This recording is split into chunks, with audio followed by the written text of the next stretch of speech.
E aí pessoal, como é que vocês estão? Tudo certo? Vou começar o vídeo de hoje perguntando se vocês lembram de um acontecimento em 2015, na França, quando o jornal Charlie Hebdo foi alvo de um atentado terrorista. O jornal ele foi atacado como resposta a algumas publicações que eles faziam sobre Maomé e sobre a cultura muçulmana como um todo. Dá uma pesquisada no Google aí, você digita Charlie Hebdo e Maomé, você vai dar uma olhada no que é que esses caras publicavam. Então na época, em 2015, eu lembro que até o pessoal colocou um filtro no Instagram que ficou muito famoso. Todo mundo colocava a bandeira da França e a frase assim, Je suis Charlie. Acho que vocês lembram disso. 2015 acho que eu tava na UERN, tava na faculdade. Algumas imagens como essa daí também percorreram a internet e na época foi uma mobilização muito grande. Pois bem, no dia do atentado o jornal tinha essa charge. Dá uma olhada na charge. Essa charge ela representa um senhor, esse senhor aqui, você tá vendo, que hoje tem 64 anos, mas na época tinha 58. Esse cara aí representado na charge se chama Michel Houellebecq e ele era amigo, muito amigo de uma das 12 vítimas que morreram no atentado. Ele era muito amigo do economista Bernard Maris. Então, o Houellebecq estava na capa do jornal Charlie Hebdo para promover o seu novo romance na época, em 2015, que é justamente esse aqui, Submissão, o livro que a gente vai falar sobre hoje.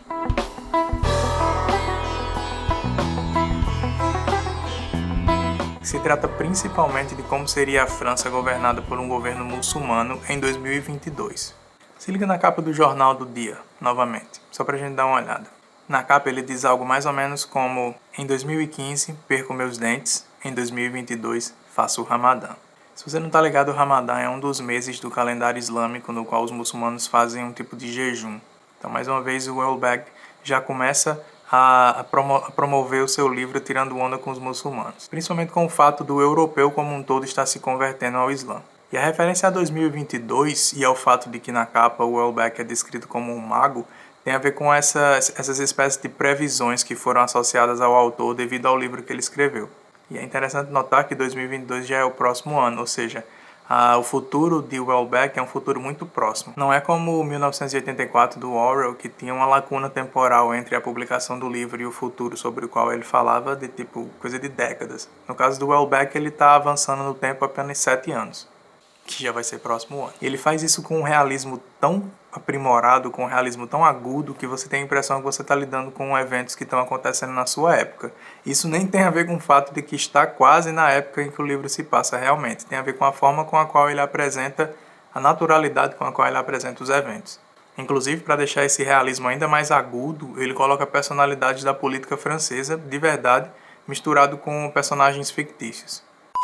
Então vamos lá, se tratando de enredo, o Submissão vai falar sobre um personagem principal, François, que é um professor universitário da Sorbonne, em Paris, no contexto das eleições presidenciais da França em 2022. Então, só para dar um panorama geral do que está acontecendo, essas eleições elas são disputadas principalmente pelo partido da Frente Nacional, que é um partido real, ele hoje em dia não se chama mais Frente Nacional, mas ele representa a direita.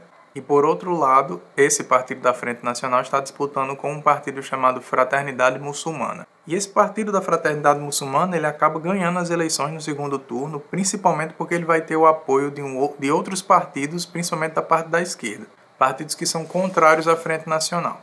E o candidato da Fraternidade Muçulmana ele ganha principalmente pela sua postura muito diplomática, muito comunicativa. Ele é um cara completamente pacífico, ele foge daquele estereótipo do muçulmano extremista, ele consegue se comunicar com diferentes regiões, com diferentes ideologias. Em certa altura do livro a gente vai ler um comentário sobre esse candidato que diz o seguinte: o verdadeiro gênio do líder muçulmano foi entender que as eleições não se disputam no terreno da economia, e sim dos valores. O que é realmente genial, porque ele traz para a política dele aquela postura de restauração dos valores. Os valores da moral, da família. Seria uma espécie de restauração desses valores tradicionais. Diga isso, soa familiar para você? Pois é. Então a gente se depara com o seguinte problema. Como é que a gente faz para pessoas que já possuem uma cultura, já possuem uma religião, como é que a gente faz para que elas votem em um candidato que representa uma outra cultura e uma outra religião? No caso, só para exemplificar, a gente teria uma cultura estabelecida na França, por exemplo, do catolicismo, e Como é que a gente faria para que essas pessoas votassem em um candidato muçulmano? Cara, é simples, basta você convencer os católicos de que os muçulmanos não são inimigos do catolicismo. Eles são inimigos, na verdade, daquilo que é secular, do secularismo, do ateísmo, da laicidade. Ou seja, nessa onda de restauração dos valores e da moral, o candidato ele acaba promovendo uma união de diferentes ideologias, de espiritualidades diferentes, mas que acabam indo pelo mesmo plano político. O candidato acaba ganhando terreno, acaba ganhando notoriedade e acaba ganhando as eleições também, fazendo com que a França se submeta ao islamismo. E aí vem o trocadilho genial do título, se a gente parar para pensar que a palavra Islã significa justamente submissão.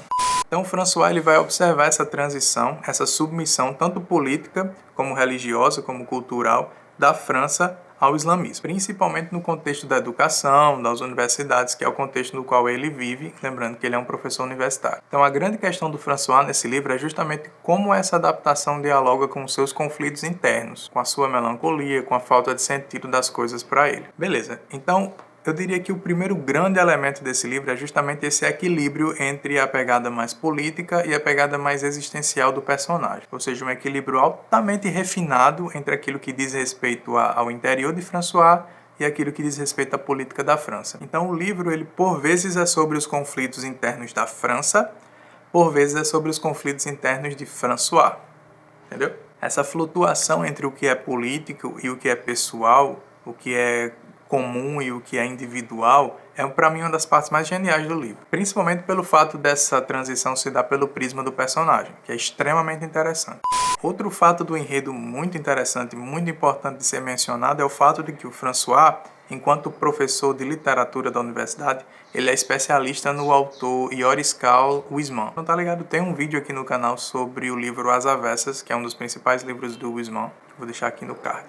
Então, levando em consideração essa relação entre o François e o Huysmans, a gente pode se perguntar por que essa conexão é especialmente interessante. Bom, do mesmo jeito que a narrativa transita entre a relação de François com a França, ela também vai transitar entre a relação de François com o autor que ele estuda, o Huysmans. Então, diversas passagens do livro são reflexões do François sobre o Huysmans. Além da epígrafe do livro, a primeira frase do livro é sobre ele. O Houellebecq vai começar o livro da seguinte forma: durante todos os anos da minha triste juventude, Huysmans foi para mim um companheiro, um amigo fiel. Ou seja, a presença do Huysmans nesse livro, ela definitivamente não é arbitrária, ela não é aleatória, e ela tem um propósito central na compreensão do personagem principal do François, para enriquecer a compreensão da personalidade dele, entende? Lembrando que o Huysmans, ele não é condição para que você compreenda o Houellebecq, mas ele soma, e ele soma muito bem. Minha sugestão é que você leia, por exemplo, As Avessas, que é um livro mais fácil de ser encontrado. Então a gente vai ter aí na narrativa essa tríade, que seria a vida interior do personagem do François, sua relação com as transformações políticas da França, políticas e culturais, e a sua relação com a literatura, especialmente a sua relação com o Huysmans, apesar dele citar outros autores também. Então vamos lá, falar um pouco sobre o cara, sobre o François. Então o François ele é um cara completamente apático. É um cara frio, extremamente frio, é sarcástico, completamente entediado. Ele é um professor que não se sente em nenhum aspecto vocacionado para o ensino. Inclusive ele fala que ele odeia os jovens, detesta a política. Nas suas próprias palavras, ele é tão politizado quanto uma toalha de rosto. Então ele vive a sua vida de forma muito metódica, dividindo as suas atividades entre a faculdade e as suas namoradas, que são todas alunas das universidades, que ele inclusive tem uma espécie de sistema no qual ele troca à medida que o ano letivo passa. Ou ele troca ou ele é trocado. Se eu não me engano, ele tem 44 anos e ele normalmente namora com alunas de 20 e poucos anos. Ele tem opiniões que são potencialmente muito problemáticas, principalmente em relação às mulheres, que irritou muita gente durante a leitura desse livro e eu compreendo, porque ele é realmente muito ácido nesse sentido. Então, por exemplo, o personagem vai afirmar a certa altura da narrativa que ele não entende a necessidade das mulheres votarem, por exemplo, que para ele não é necessário. A gente também se aproxima muito das questões dos desejos sexuais do personagem e mais uma vez nessas opiniões problemáticas ele vai dizer que para ele ter uma ereção,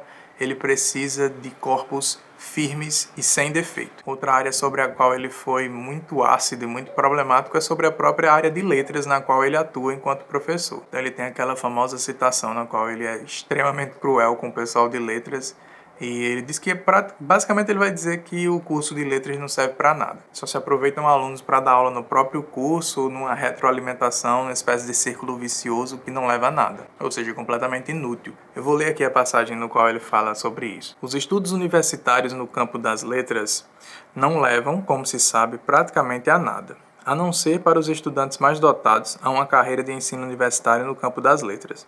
Em suma, temos a situação um tanto cômica de um sistema sem outro objetivo além de sua própria reprodução, acompanhado de uma taxa de não aproveitamento superior a 95%.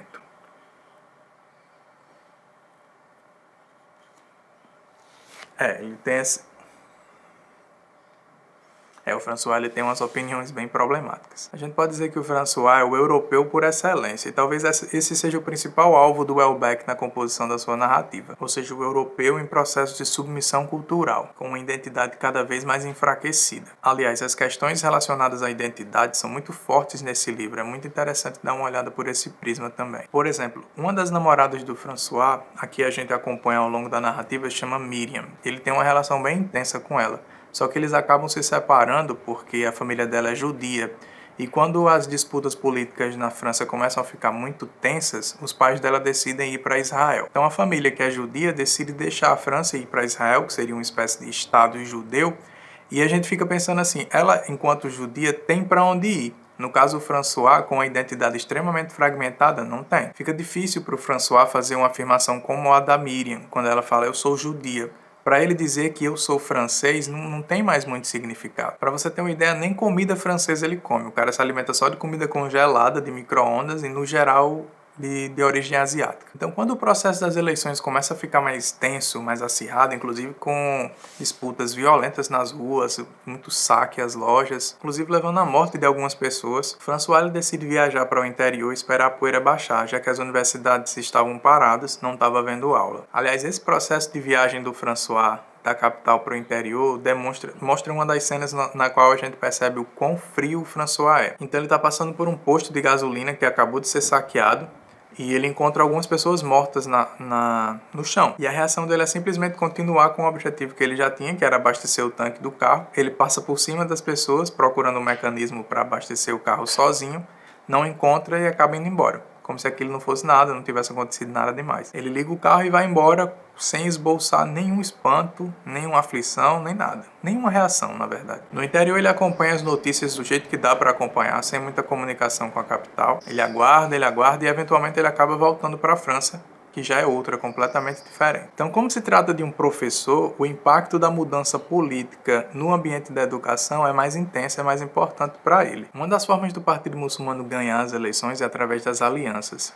E é interessante porque uma das principais alianças que eles vão desenvolver é com os partidos da esquerda, com o Partido Socialista, por exemplo. Então, a Fraternidade Muçulmana e os partidos socialistas concordavam em várias coisas, menos na questão da educação. Em um governo muçulmano, a educação ela deveria ser 100% muçulmana, o que significa dizer que para um professor dar aula em uma instituição, ele precisaria se converter. Então, depois das eleições, quando o François volta de viagem, e só um parêntese aqui, eu estou tentando falar mais sobre o livro sem entregar muita coisa da trama, só que nesse caso é complicado porque a forma como as coisas acontecem realmente vai ser muito mais importante do que acontece. O fato, por exemplo, da Fraternidade Muçulmana ganhar as eleições já está na capa do livro, na contracapa no caso. Então isso não é muito entregar o que acontece na narrativa. A forma como essa transição se dá é que vai ser muito mais interessante. Então quando o François retorna para Paris, ele vai perceber que alguns dos seus colegas, que ele julga completamente medíocres, estão ganhando 3 vezes mais, e não só estão ganhando mais, como estão casados com 3 esposas, porque optaram por se converter e permanecer na universidade. Ou seja, eles se submeteram, e na visão do François aquilo passa a ter uma impressão que talvez não seja tão ruim assim, essa submissão. Especificamente no caso de François, a universidade oferece para ele uma aposentadoria, que ele aceita, ou seja, ele vai ficar em casa, parado, ganhando muito bem, porém ele vai ficar extremamente entediado, e não só entediado, como também depressivo e contemplando o suicídio, já que ele não tem mais a vivência que ele tinha e as válvulas de escape que ele tinha, por exemplo, a relação dele com as alunas da universidade. E a gente vai acompanhar um trecho da vida dele que se dá entre o momento em que ele recebe a aposentadoria e o momento no qual ele recebe uma nova proposta para voltar para a universidade. e os eventos que acontecem nesse meio tempo. Os eventos principais vão ser, eu diria, 3, que seria a morte dos pais dele, a morte da mãe e do pai, e a separação da Miriam. A cena que diz respeito ao falecimento da mãe dele é outra demonstração de frieza absurda, que inclusive tem a ver, não é que tem a ver, mas eu achei um pouco parecido com a relação do Meursault, lá no livro do Camus. E é até engraçado porque o próprio François ele detestava essa geração da literatura francesa, ou seja, o Camus, o Sartre. Ele gostava muito mais de uma geração anterior, como o próprio Huysmans, o Léon Blois ou o Émile Zola também. Além do término do relacionamento, que Miriam já tinha se mudado para Israel e eles terminaram à distância, tem também a questão do falecimento do pai dele. Essas coisas elas vão como se fosse minando a resistência do François. E ele vai começando a se entregar à ideia de que a submissão talvez seja uma forma de dar sentido às coisas para ele. A submissão, no caso, a conversão ao islamismo. Então ele se encontra completamente depressivo, sem enxergar sentido nas coisas, completamente melancólico.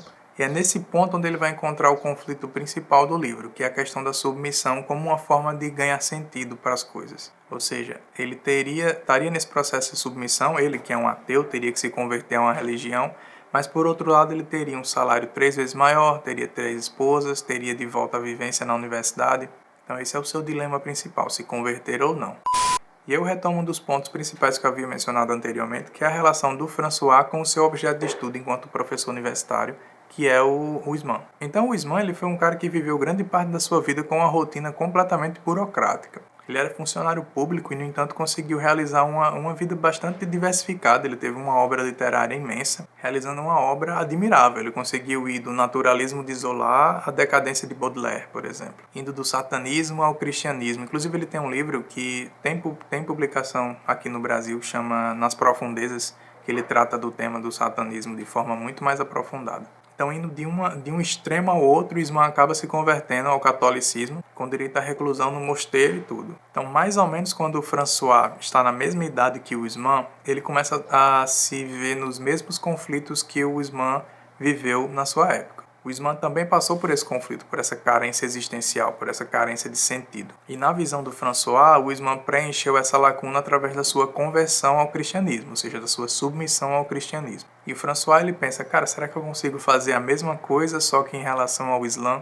Ele inclusive visita o mesmo lugar, a abadia de Ligugé, onde o Huysmans se converteu. Só que ele reage ficando muito entediado. Inclusive, ele se comporta de forma muito ácida, citando Nietzsche, falando que o cristianismo é uma religião da espera, ou seja, que a própria existência do cristão seria justamente a existência de estar esperando. Então, esse conflito interno do personagem, na minha opinião, é de longe o aspecto mais interessante, mais incrível do livro. Em certa altura, ele pensa assim, eu poderia conseguir uma esposa para tentar dar sentido para a minha vida. Eu não precisaria ser tão radical como o Huysmans foi e se converter a uma religião. Então, para o François, ele tem completa noção disso, a sua potencial conversão, a sua submissão, vamos dizer assim, ela teria um aspecto muito mais prático do que metafísico, do que existencial, como foi o caso do Huysmans. Ou seja, o François ele tem total consciência que a sua conversão ela não é de ordem metafísica. Ele faria isso porque ele traria algumas vantagens práticas para a vida dele. Ou seja, não haveria o fator metafísico, não haveria o fator do sagrado. E é justamente aí onde o Houellebecq é tão genial, porque o François está espelhando a França, que não encontra mais esse suporte metafísico na perda dos valores e tudo mais. Do mesmo jeito que falta o fator metafísico, o fator sagrado a François, também falta a França. E aí você vê essa cultura completamente vulnerável à submissão a outros valores e a outras culturas. Ou seja, o François ele não tem o que o Huysmans tinha na sua época. Ele não tem esse apelo sagrado. Ele não tem porque a sua cultura perdeu porque de lá para cá ela se enfraqueceu. Então já me encaminhando para o final do vídeo, a gente pode dizer que uma das temáticas principais desse livro é justamente o enfraquecimento dessa cultura, possibilitando essa submissão. Enfraquecimento da cultura europeia, principalmente em relação à francesa. Seja como decadência espiritual de um mundo muito secularizado, seja através do niilismo, da falta dos valores, que inclusive é uma preocupação parecida com a que Dostoiévski tinha nos seus livros. O Houellebecq ele vai mostrar aqui o que seria uma França no processo do que ele vai chamar de suicídio cultural, que é um tema que ele vai abordar muito intensamente já para o final do livro. Então esse livro ele é incrível, completamente incrível, recomendo demais. Recomendo também que você leia o Huysmans, outros livros do Huysmans. Então vou finalizando o vídeo por aqui. Para terminar eu vou ler uma passagem para vocês que eu achei muito interessante, Inclusive, essa passagem ela também é mencionada no vídeo do Cliff Sargent, lá do Better Than Food, que foi o cara que me influenciou a ler tanto o Usman como o Welbeck. Só a literatura permite entrar em contato com o espírito de um morto, da maneira mais direta, mais completa e até mais profunda do que a conversa com um amigo. Por mais profunda e duradoura que seja a amizade, numa conversa nunca nos entregamos tão completamente como o fazemos diante de uma página em branco, nos dirigindo a um destinatário desconhecido. Então é isso, pessoal. Vou ficando por aqui. Recomendo demais a leitura do Welbeck e do Usman. Deixa aqui nos comentários alguma sugestão de leitura que você gostaria de ver aqui no canal. Beleza? Valeu!